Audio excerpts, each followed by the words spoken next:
बारां के प्रभारी मंत्री टीकाराम जूली दौरे पर रहे। इस दौरान उन्होंने अधिकारियों के साथ समीक्षा बैठक ली और कोविड वैक्सीनेशन की स्थिति, मुख्यमंत्री चिरंजीवी स्वास्थ्य बीमा योजना की मॉनिटरिंग, राशन वितरण, वन विभाग द्वारा औषधीय पौधों का वितरण और प्रत्येक पंचायत समिति में एक नर्सरी तैयार करने को लेकर विभागों को निर्देश दिए। इस दौरान प्रभारी मंत्री टीकाराम जूली और खान एवं गोपालन मंत्री प्रमोद जैन भाया से खास बातचीत की। हमारे संवाददाता प्रणय विजय ने सरकार की वैक्सीनेशन को लेकर नीतियों के विरोध में पूरे प्रदेश में मुख्यालयों पर विरोध प्रदर्शन हो रहा है और कांग्रेस उसके लिए प्रभारी मंत्रियों को सब जगह जिलों में भेजा है। आज मैं बारां में हूं और मेरे साथ प्रभारी मंत्री टीकाराम जी जूली हैं। सर, ये बताएं किस वजह से ये प्रेस कॉन्फ्रेंस की और क्या आयोजन है?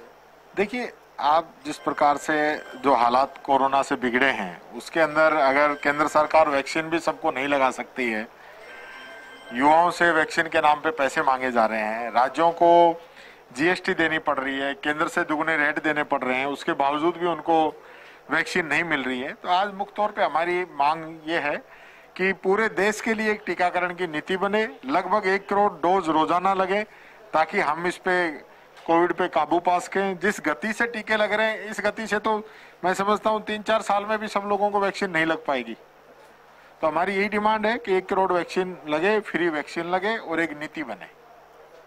इसके लिए आप लोग क्या प्रयास कर रही है कांग्रेस सरकार? कांग्रेस सरकार लगातार सोनिया गांधी जी, मनमोहन सिंह जी, राहुल गांधी जी केंद्र सरकार को इस बारे में अवगत करा चुके हैं, चिट्ठी लिख चुके हैं, उनसे बात कर चुके हैं, अपने सुझाव भी उनको प्रेषित किए हैं और बार बार हमारे जो मुख्यमंत्री हैं, पार्टी के जो नेता हैं, उन्होंने इस चीज के लिए कहा है केंद्र सरकार से कि देश में आज तक ऐसा कभी नहीं हुआ कि टीकाकरण अभियान देश के लेवल पे कोई चला हो और उसके अंदर केंद्र सरकार ने हाथ खींचे हो।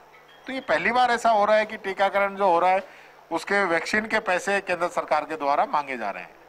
अच्छा, वैक्सीनेशन की कुछ घटनाएं ऐसी हुई हैं जिसमें वैक्सीन की बर्बादी हुई है, ऐसा कोई मामला सामने आया है?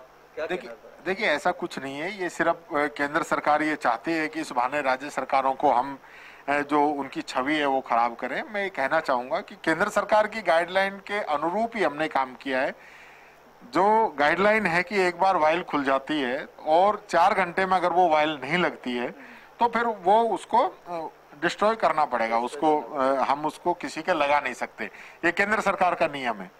दूसरा, जैसे स्लॉट हुआ, वैक्सीन लग रही है सुबह से कैंप के ऊपर, आखिरी के अंदर एक वाइल में, जैसे वैक्सीन के अंदर एक वाइल में 10 वैक्सीन होती है, अब वो एक वाइल खुल गई और आखिरी में मान लो 6 लोग आए, 5 लोग आए, 7 लोग आए, 8 लोग आए, तो आखिरी की जो वाइल जो बचती है उसमें 2, 3, 4, 5 जो भी उसकी संख्या हो, वो वेस्टेज होने की संभावना रहती है और वो ही वेस्टेज है। इसके अलावा जैसे 12 जिले की हम बात करें तो यहाँ एक वाइल में 11 डोज भी कई बार बन जाती हैं किसी किसी के अंदर, तो हमने उसको बचा के यहाँ हम -3% है, जो हमें जो टारगेट जो था उससे भी हम कहीं उल्टा रिवर्स चल रहे हम।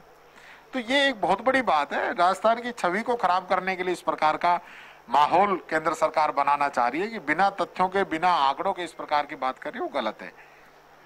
अच्छा, हमारे साथ अभी खनन मंत्री प्रमोद जैन भाई भी हैं। बारां जिले की कोरोना की स्थिति के बारे में इनसे बात करेंगे। सर बताएं, बारां में कोरोना की अभी क्या स्थिति है और कितने लगाम इस पे लग पाई है? बारां की जो कोरोना की जो दूसरी लहर में जो हालात एकदम विकराल हुए थे, उसको जिले के अधिकारियों ने बहुत मेहनत की, चाहे जिला प्रशासन के अधिकारियों, मेडिकल सेक्टर के अधिकारियों, सबने आपस में सामंजस्य बिठाकर बहुत मेहनत की और उसी का परिणाम है कि हालात बिल्कुल कंट्रोल में। ये ऑक्सीजन की समस्या की बहुत सारी चीजें सामने आई थी, उस बारे में कुछ? ऑक्सीजन की पूरे देश में एकदम डिमांड बढ़ी और केंद्र से लिक्विड ऑक्सीजन इसकी आपूर्ति कम हुई। इस कारण ऑक्सीजन की क्राइसिस पूरे राजस्थान में सब जगह थी, लेकिन उसके बावजूद भी जो प्रबंधन यहाँ किया गया, बहुत ही सजगता से, ऑक्सीजन के कमी के कारण कोई यहाँ कोई कैजुअलिटी नहीं हुई 1%, और पर्याप्त मात्रा में ऑक्सीजन हमने यहाँ पे उपलब्ध कराई। अभी वर्तमान में क्या स्थिति है? अब आगे जो तीसरी लहर आने वाली, जिसे लोग कह रहे हैं कि विशेषज्ञ बोल रहे हैं कि तीसरी लहर आएगी, उसके लिए क्या तैयारियां की गई? तीसरी लहर के लिए मैंने जिला प्रशासन की बैठक ली। आज जो प्रभारी मंत्री जी आए वो भी इसी संबंध में आए।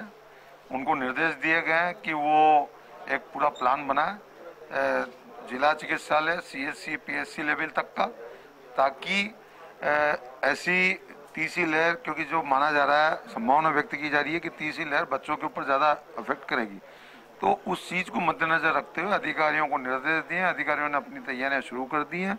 उनको जो संसाधन की जो आवश्यकता होगी, हमारे लोकप्रिय मुख्यमंत्री जी, चिकित्सा मंत्री जी, पहले भी उन्होंने 12 जिले के लिए कोई कमी नहीं छोड़ी और आगे भी कोई कमी नहीं छोड़ेंगे। और 12 जिले में भामाशाहों ने, सब लोगों ने तहे दिल से समर्पित भाव से कार्य किया। और हमारे लोकप्रिय मुख्यमंत्री जी ने तो इतना तक कह दिया कि कोरोना महामारी के दौरान देश की जनता को, प्रदेश की जनता को बचाने के लिए चाहे मुझे पूरा बजट लगाना पड़ जाए, लेकिन मैं कोई कसर नहीं छोड़ूंगी। तो ये थे प्रभारी मंत्री टीकाराम जूली और खनन मंत्री प्रमोद जैन भाया, जो ये कह रहे थे कि तीसरी लहर के लिए 12 पूरी तरीके से तैयार है। 12 से A1 TV के लिए प्रणय विजय।